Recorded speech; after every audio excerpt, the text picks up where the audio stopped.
안녕하십니까? 네, 행복한 안식일입니다. 오늘 한 주일의 고단한 삶을 또 뒤로 하시고 평안의 이 안식일에 우리 모든 성도님들의 마음에 기쁨과 또 쉼의 기쁨이 있게 되기를 간절히 바랍니다. 우리 다 함께 묵상으로 예배 시작하도록 하겠습니다.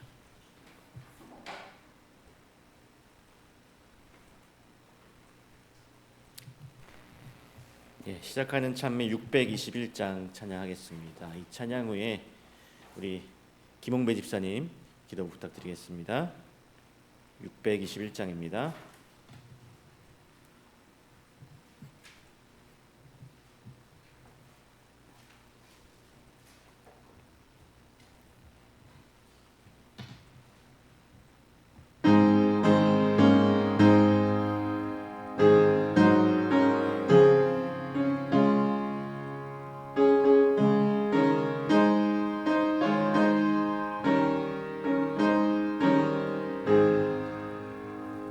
주 하나님 독생자 예수 이 세상에 보내셨네. 죄인 위해 돌아가신 주 무덤을 깨뜨리고 살아나셨네. 부활의 주 나의 참된 소망 근심 걱정 전혀 없네. 나의 구주 살아계시니 내 맘에 삶의 기쁨 넘쳐 흐르네. 귀하나게 탄생함으로 우리에게 기쁨 되나. 그보다 더 큰 기쁨이 있네. 그 아기 살아계셔 구주 되신 것. 부활의 주 나의 참된 소망 근심 걱정 전혀 없네. 나의 구주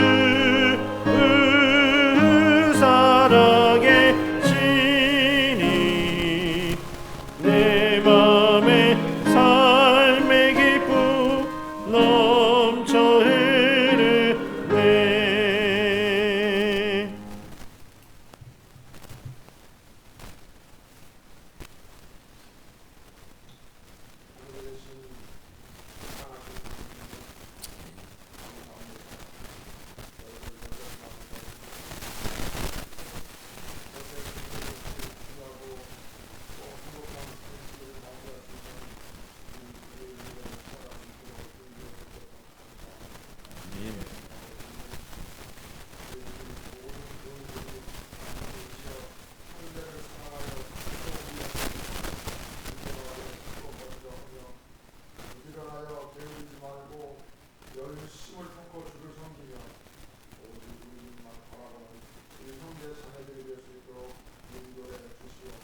아멘.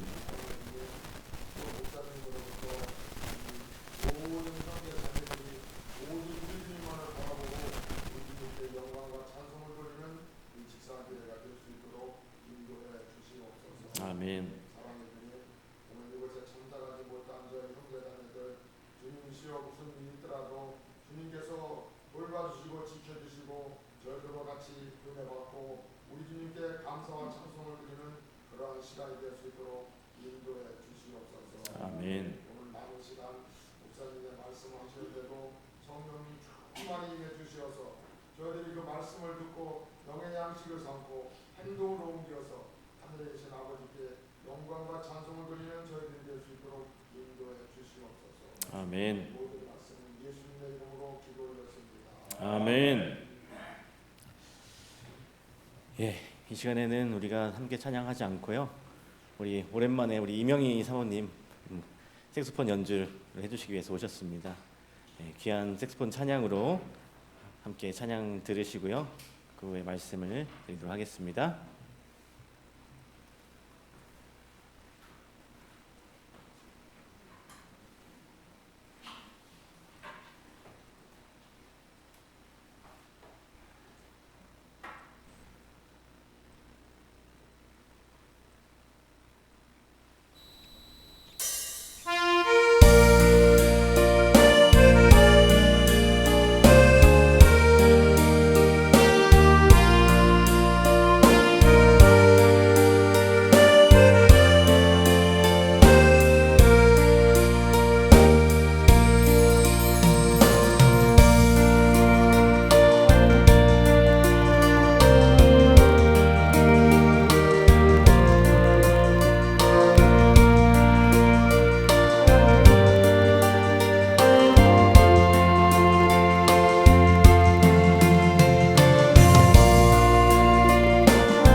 귀한 색소폰 연주 감사합니다. 너무나 편안하게 부시는 모습이 굉장히 안정적이신 것 같고요. 실력이 더 향상이 되신 것 같습니다. 귀한 찬양으로 함께 해주셔서 감사합니다. 앞으로 자주 좀 해주시면 감사하겠습니다. 오늘 어버이날이죠. 네, 요즘은 이제 꽃을 다는 그런 모습들이 많이 없어진 것 같습니다. 보통 이제 바구니로 꽃을 드리거나 하는 그런 모습들이 있는데, 이 어버이날이 원래 미국에서 어머니날이 처음에 1905년에 시작된 어버이날이 이제 한국에 1950년대에 들어왔다고 합니다. 그때도 한국에서는 어머니날이었대요. 근데 1970년대에 와가지고 어버이날로 이제 바뀌었다고 합니다. 어버이날 가슴에 꽃은 없지만 아마 자녀들로부터 전화도 받으시고 아마 감사하다는 이야기를 좀 들으셨을 줄로 생각됩니다. 가만히 앉아서 생각해 보니까요, 어린이날은 쉬는 날인데 어버이날은 쉬는 날이 아니라 좀 아쉽다라는 생각이 좀 들었어요. 어버이날도 좀 쉬는 날이라 자녀들이 가서 함께 부모님들과 좋은 시간을 보내면 어떨까 하는 생각을 한번 해보게 됩니다. 오늘 이 저녁에 함께 나눌 말씀은 우리 노아의 이야기를 좀 드리려고 합니다.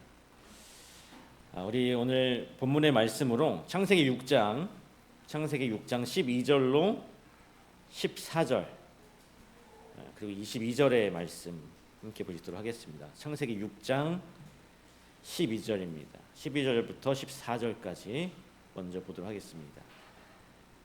창세기 6장 12절로 14절입니다. 6이 빠졌습니다. 6.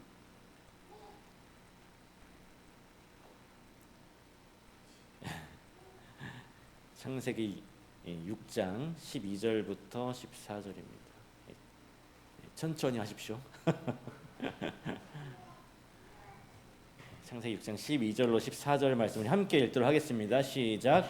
하나님이 보신즉 땅이 폐괴하였으니 이는 땅에서 모든 혈육 있는 자의 행위가 폐괴함이었더라. 하나님이 노아에게 이르시되 모든 혈육 있는 자의 강포가 땅에 가득함으로 그 끝날이 내 앞에 이르렀으니 내가 그들을 땅과 함께 멸하리라. 너는 잣나무로 너를 위하여 방주를 짓되 그 안에 간들을 막고 역청으로 그 안팎에 칠하라. 22절입니다.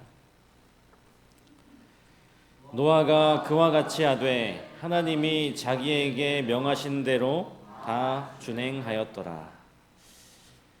여러분, 노아가 살던 시대, 그 시대의 영적인 상황과 도덕적인 기준이 우리가 짐작하는 것보다 훨씬 더 심각하게 타락해 있었습니다. 성경은 온 땅이 하나님 앞에 부패했다라고 증언하고 있습니다. 폐괴했다라고 증언하고 있죠. 사람들의 모든 생각과 계획은 자기중심적이었습니다. 그리고 그들의 행동에는 폭력과 탐욕만이 가득한 그런 모습들이었습니다. 그런데 그 당시에 이런 모습도 안타깝지만 더 안타까운 것은 하나님의 아들들로 불리던 자들의 모습 때문에 더 그렇습니다. 믿음의 계보를 이어야 할 그 경건한 자손들마저도 세상의 화려한 유혹에 넘어가서 영적인 정체성을 잃어버리는 모습을 보였기 때문입니다. 하나님의 질서가 무너지고 성령께서 아무리 호소하지만 그 모든 호소가 거절당했습니다. 사람들은 더 이상 양심의 가책을 느끼지 못했고 죄를 죄로 여기지 않는 영적인 마비 상태에 빠지게 되었습니다. 그래서 이러한 아주 절망적인 상황 속에서 하나님께서 한 결단을 내리세요. 그것은 바로 이 땅을, 이 세상을 물로 심판하시겠다라고 하는 결단이었습니다. 너무나도 무겁고 가슴 아픈 그런 결정이었어요. 우리가 흔히 이런 하나님의 모습, 하나님의 심판을 무서운 진노로만 생각합니다. 그런데 성경은 하나님께서 한탄하시며 근심하셨다라고 이렇게 말하고 있습니다. 이 하나님의 결단은요, 결코 화가 나셔서 충동적으로 내신 결정이 결코 아니었다라고 하는 것입니다. 지금 여기서 사용된 이 한탄과 근심이라고 하는 이 히브리어 원어의 의미를 살펴보면, 이 사랑하는 자녀가 정말 다시 돌아오지 못할 길을 가는 것을 지켜보는 그런 부모의 찢어지는 비통함과 깊은 그런 탄식을 의미하고 있는 것입니다. 하나님께서 이 죄악을 미워하시지만 인간을 끝까지 사랑하셨어요. 그렇지만 그 사랑이 거절당하고 완전히 돌아서 버린 세상을 보시면서 이제 창조주로서 감당해야 할 고통스러운 그 책임을 지게 되신 겁니다. 그런데 하나님은 이 중대한 심판의 계획을 세우시고 그것을 그냥 아무도 모르게 조용하게 진행하지 않으셨습니다. 하나님께서 언제나 당신의 계획을 행하실 동역자를 찾으시죠. 그 예전 그 소돔과 고모라의 그 유황불을 내리실 때에도 하나님께서 아브라함에게 다가가셔서 그 멸망의 계획을 알려주셨습니다. 그리고 아브라함이 조카 롯을 위해서 중보할 그 기회를 허락하셨죠. 지금 이 마지막 시대를 향해 달려가던 이 노아의 때도 마찬가지였습니다. 하나님은 당신의 슬프고도 그 엄중한 그 계획을 맡길 한 사람을 찾으셨어요. 그 수많은 사람들 중에서 바로 노아라는 사람을 택하셨습니다. 여러분, 왜 그 많은 사람들 중에서 노아를 택하셨을까요? 우리 창세기 6장 8절에 보면 이렇게 기록되어 있습니다.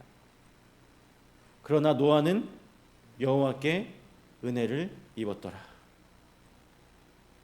그 이유가 매우 단순하고 명확하게 설명해 주고 있습니다.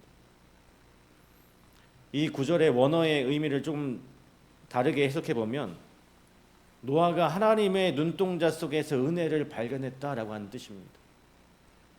이 노아가 시대를 바라보면서 슬퍼하시는 하나님의 마음을 읽었어요. 지금 그 부패한 그 시대 때문에 하나님께서 슬퍼하고 계신 것을 이 노아가 하나님의 마음을 읽었습니다.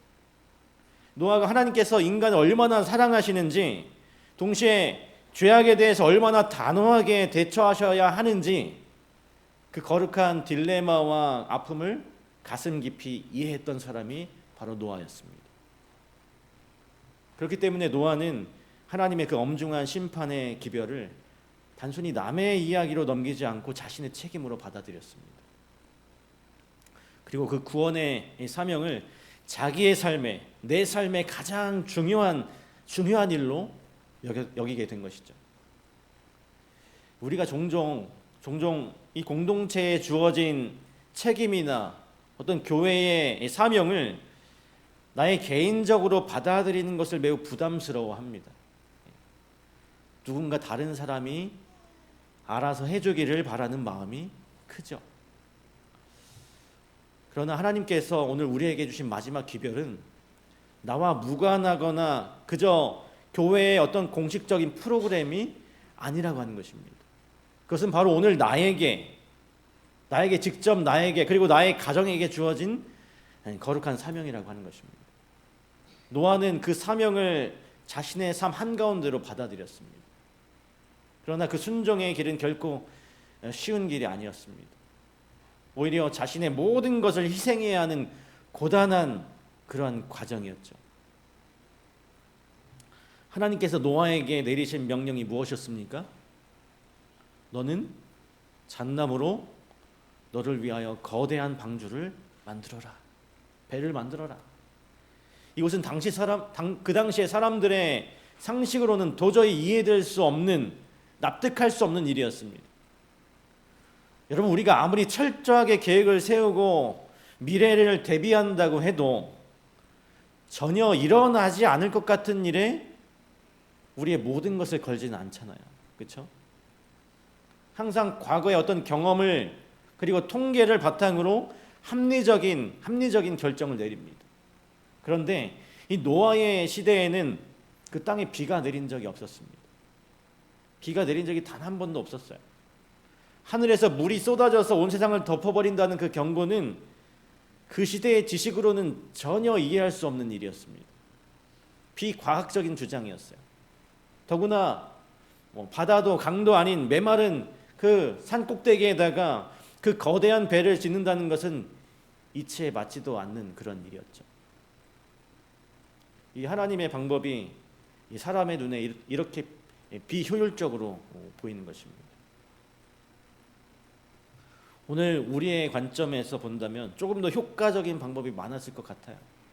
불로 심판하신다고 했다면 사람들은 더 두려워했을지도 몰라요. 그 당시에 불은 있었으니까요. 하지만 하나님께서는 당신만의 고유한 계획을 고집하셨습니다. 노아는 그 이해할 수 없는 하나님의 명령에 털을 달지 않아요. 자신의 논리나 세상의 상식으로 그 말씀을 재단하지도 않았습니다.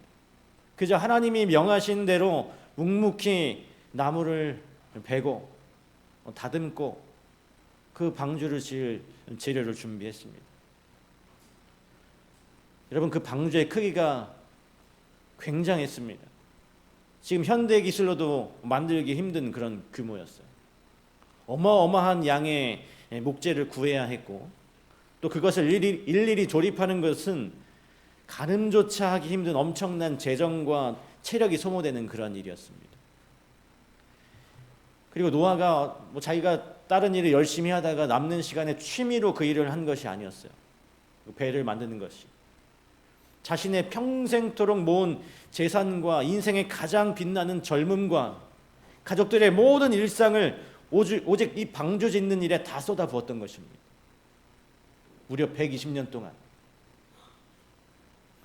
우리가 사는 평생의 시간보다 긴 그 지루한 시간 동안 노아는 매일 아침 눈을 뜨면 어김없이 망치를 들고 나갔습니다.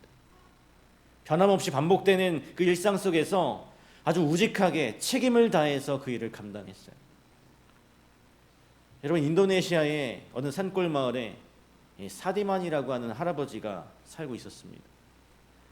근데 그 당시에 그 마을에 큰 화재가 나서 산이 다 타버렸어요. 그리고 극심한 가뭄이 찾아오게 되었습니다. 그런데 이 사디만 할아버지가 아무도 알아주지 않는 일이 시작했습니다. 그 할아버지가 1996년부터 혼자서 산에 나무 묘목을 심기 시작했습니다. 마을 사람들은 쓸데없는 짓 하지 말라고 하면서 이 할아버지를 조롱하고 바보 취급을 했어요. 심지어 이 할아버지가 심어놓은 나무를 가축을 풀어가지고 다 짓밟게 했습니다. 그럼에도 이 할아버지는 그 사람들에게 화를 내거나 다투지 않았습니다. 자신의 그 쌈짓돈을 털어서 24년 동안 1만 1,000그루의 나무를 심었습니다.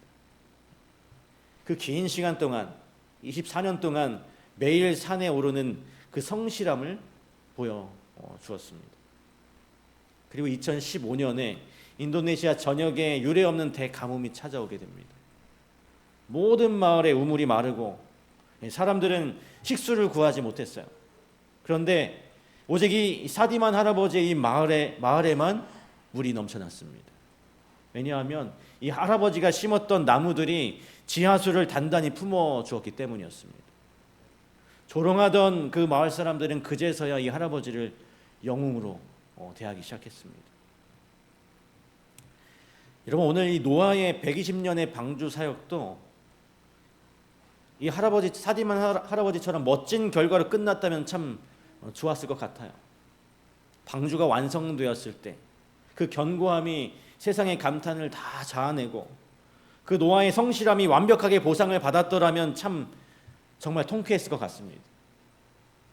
그런데 부자와 선지자에 보니까요, 아주 충격적인 사실을 전해줍니다. 노아가 최선을 다해 방주의 각 부분을 아무리 정확하게 만들었다 할지라도 세상에 보내시는 그 엄청난 폭풍우를 견디기에는 불가능하였다. 하나님의 심판인 대홍수는 단순한 집중호우가 아니었습니다. 지구의 지각이 갈라지고 하늘의 창문이 열려서 물이 퍼부어지는 인간의 어떤 기술로도 버틸 수 없는 우주적인 대격변이었어요. 결국 방주가 물 위에 뜰 수 있었던 것은 배가 튼튼해서가 아니었습니다. 천사들이 그 배를 붙들고 보호했기 때문이었습니다. 하나님의 기적이 아니었다면, 하나님의 돌보시는 손길이 아니었다면 그 배는 단숨에 산산이 부서지고 말았을 거예요. 여기서 우리가 아주 심오한 질문을 던지게 됩니다. 어차피 인간의 기술로 버틸 수 없고 하나님이 지켜주셔야만 했다면 왜 노아에게 굳이 120년 동안이나 그 뼈 빠지는 고생을 시키면서 배를 만들도록 하셨을까? 왜 굳이 그렇게 하셨을까? 어차피 부서질 것. 그냥 대충 만들라고 하시지. 아니면 하나님께서 직접 기적적으로 방주를 만들어 주시든지. 왜 노아의 평생을 그 고된 노동 속에 밀어 넣으셨을까요? 오늘 이 질문에 대한 답이 오늘 말씀의 핵심 교훈입니다. 하나님께서 노아에게 진정으로 원하셨던 것은 배의 완성이 아니었습니다. 그 배를 지어가는 과정 속에서의 묵묵한 순종이었죠. 여기 부조와 선지자는 하나님의 깊은 의도를 이렇게 명확히 설명하고 있습니다. 방주를 짓기 위하여 내리치는 망치질 하나하나는 백성들에게 전하는 엄숙하고도 분명한 증거였다.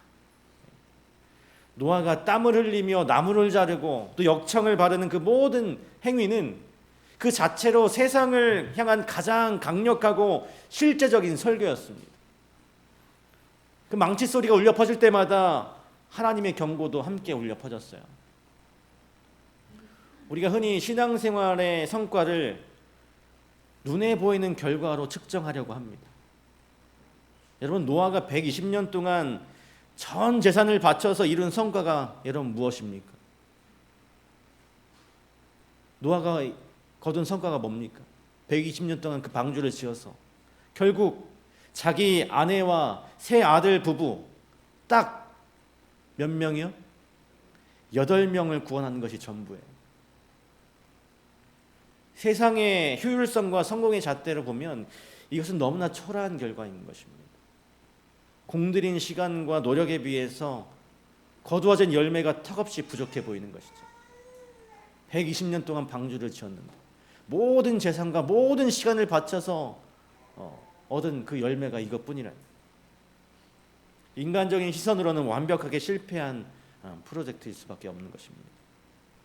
그런데 하나님은요, 우리처럼 결과를 가지고 과정을 평가하지 않으십니다. 하나님께서 보시는 것은 오직 우리가 말씀에 순종했느냐 하는 것입니다. 결과가 어떻든 간에 오늘 내게 주어진 사명을 성실히 감당했느냐라고 하는 것입니다. 오늘 우리의 일상적인 삶의 자리도 이와 조금도 다르지 않습니다. 직장에서 정직하게 땀 흘려 일하고 가정에서 자녀를 돌보고 교회에서 눈에 띄지 않는 작은 봉사를 묵묵하게 감당하는 일들, 이 모든 것들이 때로는 의미 없어 보일 때도 있습니다. 내가 아무리 수고해도 세상은 변하지 않고 가정의 문제도 여전해 보이고 신앙의 열매가 맺히지 않는 것 같아서 무력감에 빠질 때도 있어요. 수십 년 동안 믿지 않는 가족을 위해 눈물로 기도하고 섬겼지만 여전히 그들의 마음이 굳게 닫혀 있을 때 우리는 깊이 좌절합니다.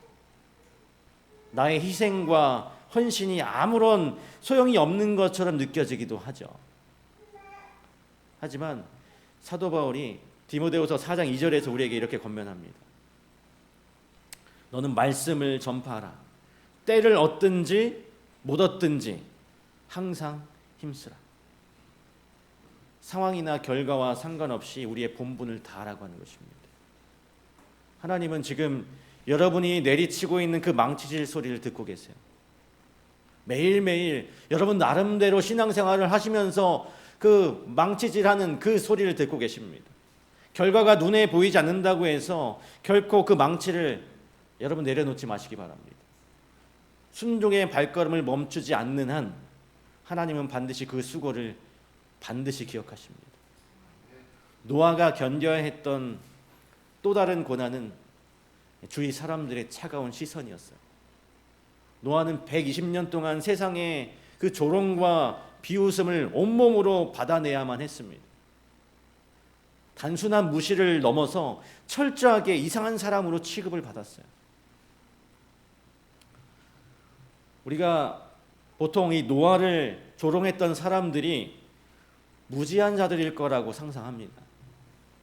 하지만 성경과 영감의 글은 그들이 당대의 현인들이었다라고 말하고 있어요. 그들은 그 시대에서 가장 똑똑하고 교양이 있고 성공한 사람들이었습니다. 오늘날로 치면 최고의 학위를 가진 어떤 교수들이나 어떤 노벨상 수상자들, 사회 여론을 주도하는 엘리트들이 노아를 공격했다라고 하는 것입니다. 그들은 과거의 그 데이터들을 들이밀면서 노아의 믿음을 철저히 짓밟았어요. 수백 년의 그 기상 관측 사상, 이런 재앙은 한 번도 없었다라고 하는 그 이유를 들면서 너의 불안감은 철저히 비과학적인 맹신에 불과하다라고 이렇게 조롱을 한 것입니다. 이런 똑똑한 사람들, 이런 엘리트들의 논리적이고 세련된 비판을 감당하는 것은 참으로 쉽지 않은 일인 것입니다. 오늘 우리 재림신앙을 하는 우리 성도님들도 이 시대 속에서 비슷한 압박을 느낄 수 있어요. 세상의 지식과 정보는 하루가 다르게 고도화되고 복잡해집니다. 자본의 논리는 점점 더 교묘해지고 사람들의 마음을 조급하게 만들죠. 그래서 사람들은 이 포모 현상, 즉 나만 뒤처진다는 그 불안감에 시달립니다. 남들은 다 이것저것 해서 자산을 늘리고 이 성공 가도를 달리는데 나 혼자 고지식하게 말씀만 붙들고 있다가 바보가 되는 것은 아닌지 그런 두려운 마음이 들게 되는 것이죠. 세상의 상식과 하나님의 말씀이 정면으로 부딪힐 때가 너무나 많은 것입니다. 세상은 적당히 타협하고 요령껏 사는 것이 지혜라고 가르치고 있는데 성경은 정직과 희생 그리고 안식일의 구별됨을 단호하게 요구하고 있죠. 이런 압도적인 세상의 그 흐름 앞에서 우리의 마음이 종종 흔들립니다. 유력한 사람들의 조롱 섞인 충고를 들을 때면 내 신앙이 너무 초라해 보이기도 하죠. 내 믿음, 내 신앙이 맞다는 확신은 있지만 그것을 증명할 방법이 없어서 답답할 때가 있는 것입니다. 여러분, 그렇지만 노아는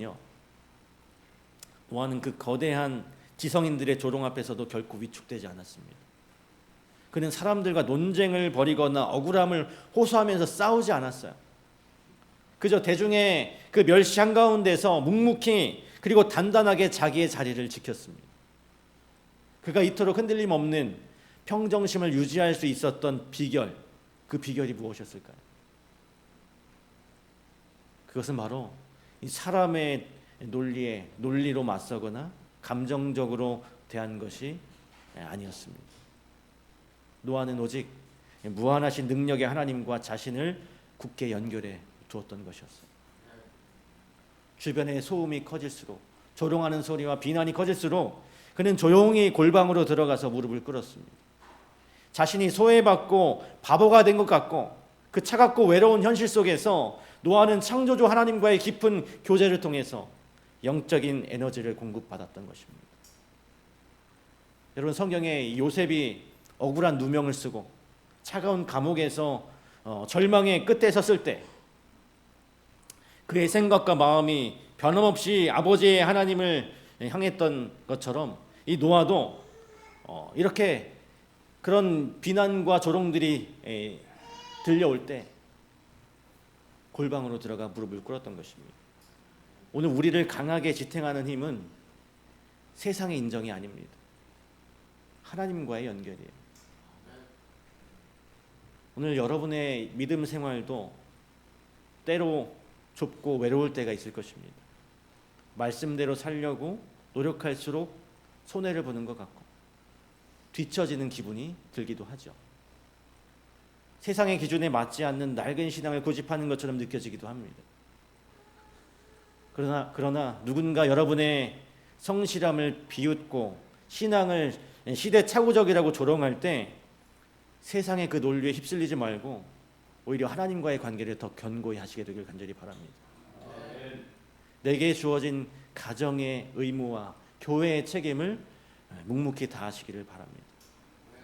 우리가 해야 할 일은 세상 사람들을 말로 설득시키는 것이 아니에요.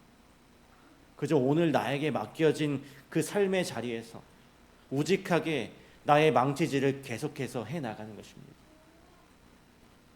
우리의 가정에서, 나의 일터에서, 그리고 이곳 직산교회에서 성실히 내 몫을 다하는 것입니다.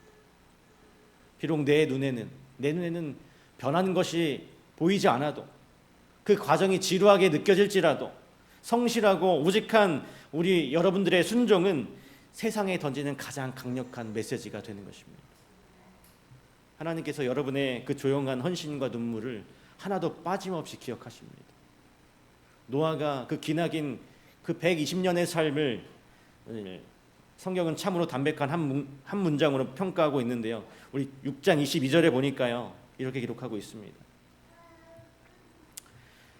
창세기 6장 22절에 노아가 그와 같이 하여 하나님이 자기에게 명하신 대로 다 준행하였더라. 노아가 그와 같이 하여 하나님이 자기에게 명하신 대로 다 준행하였더라. 여러분, 이 한 줄의 말씀이 노아의 모든 수고와 눈물을 완벽하게 증명해주고 있습니다. 오늘 우리들의 인생도 언젠가 주님 앞에 서게 되는 날, 이렇게 노아처럼 기록되게 되기를 간절히 소망합니다. 세상의 어떤 복잡한 셈법에 흔들리지 않고 단순하고 우직하게 순종했던 그 사람, 하나님이 명하신 그 작은 일에 묵묵히 충성했던 그 사람으로 여러분 기억되시기를 간절히 소망합니다. 오늘 이 시간 이후로 우리가 다시 세상으로 나아갈 때 여러분 두려워하지 마시기 바랍니다. 여러분의 일터와 가정에서 매일매일 성실한 망치질을 꾸준히 묵묵히 이어가시게 되길 간절히 소망합니다. 그 작은 순종들이 모여서 마침내 여러분과 가족을 구원하는 그 방주가 될 것입니다. 우리의 삶이 복잡하고 어렵게 무언가를 하려고 내 마음을 만족시키려고 하는 것이 아니라 하나님께서 우리 각자에게 명하신 대로 있는 곳에서 순종하고 또 그 말씀대로 다 준행하는 오늘 우리 모두의 삶이 되기를 간절히 바라면서 말씀을 마치도록 하겠습니다. 아멘. 우리 함께 마치는 참이 544장